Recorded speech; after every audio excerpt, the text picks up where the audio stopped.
Every year, we pause and come together to celebrate the lives of those law enforcement officers that have given their lives to protect the lives of others.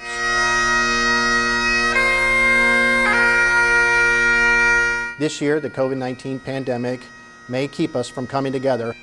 However, it will not deny our resolve in remembering our fallen brothers and sisters or the families of those fallen officers that we so dearly love. The names of Clearwater police officers Harry Conyers, Peter Price, John Passer, and Ronald Mahoney are not just names that are simply engraved on a granite memorial. They are engraved on our hearts of every law enforcement officer in the city of Clearwater that covers that heart with the Clearwater Police Department badge. I want to thank the family for being understanding during this time that we could not come together, and let them know that they are supported and loved and remembered. Thank you very much. The world we live in today seems to be a little different. Due to COVID-19, our everyday lives and activities have changed. But one thing has not changed, and one thing that will never change, is the role of our first responders. Today more than ever, the world has seen the essential role we as first responders play in making your lives safer. We give hope and light to a sometimes dark world. All throughout the country, the men and women of law enforcement made the ultimate sacrifice to lay down their lives to protect and serve their community, to keep them safe from the darkness. Unfortunately, the Clearwater Police Department is no stranger to that loss. We have lost 4 of our own brothers serving the community, trying to bring hope, trying to shed light into the darkness. Although we cannot physically gather as family, we wanted to honor those that made the ultimate sacrifice with this memorial video presentation. As you watch the video, I would like each of you to take a moment and reflect on the first responders on the front lines, and especially for those that have made the ultimate sacrifice. We owe it to them and their families to keep them in our thoughts and prayers, and their memory and sacrifice they made will never, ever be forgotten. Thank you. Survivors of our fallen officers, family, and friends, we gather together in the midst of uncertain times to remember the sacrifice given by our fallen heroes. We may not be able to come together physically right now, but it is still our duty to remember the sacrifice and keep their memory alive. Something that has been placed on my heart in light of these times is how this ultimate sacrifice demands gratitude. But not just any ordinary thanks. No, this gratitude demands and commands our highest level of honor, the highest degree of respect, and yes, our extreme gratitude. I say this with certainty not only because I believe it to be true, but because of the evidence displayed by the people of our great nation. Whether it's a smile or a simple word of encouragement, we as police officers experience this gratitude expressed every day. But why is it that we as police officers and our military, soldiers, and firefighters receive our deepest thanks? It is precisely because of the sacrifice given by our fallen. The uniform, the badge, and everything that officers represent are only fully edified by the actions that these men and women take while wearing them.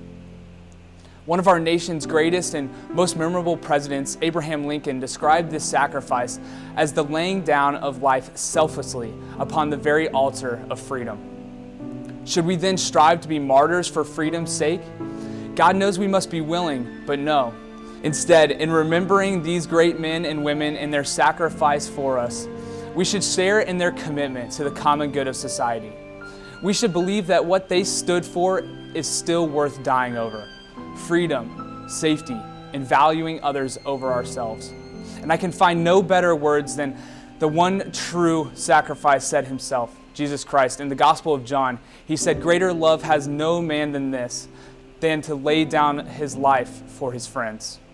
So today, even though we may be physically distant, join me in honoring our fallen officers.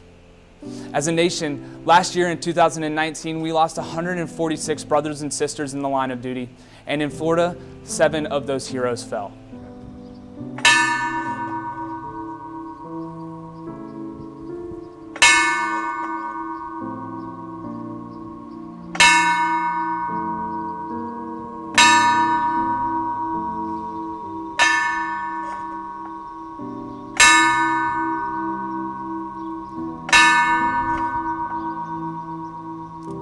Throughout our history as an agency, We at Clearwater Police Department have lost 4 officers, and our legacy of service and commitment to our community has been built upon their sacrifice.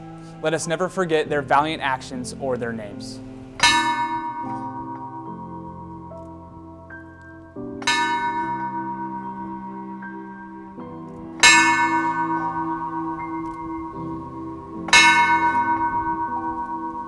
These annual memorial services are deeply meaningful to myself and my entire family.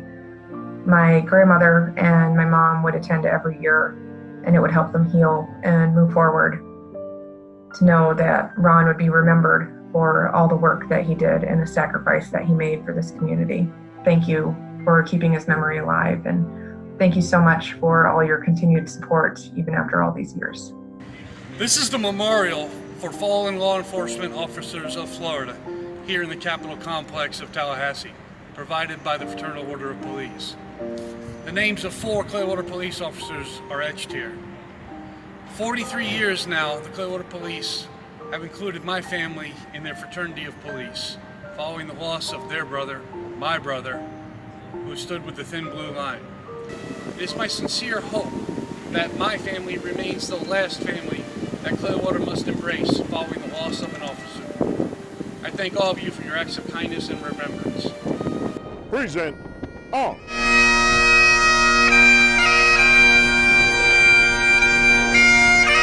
Order.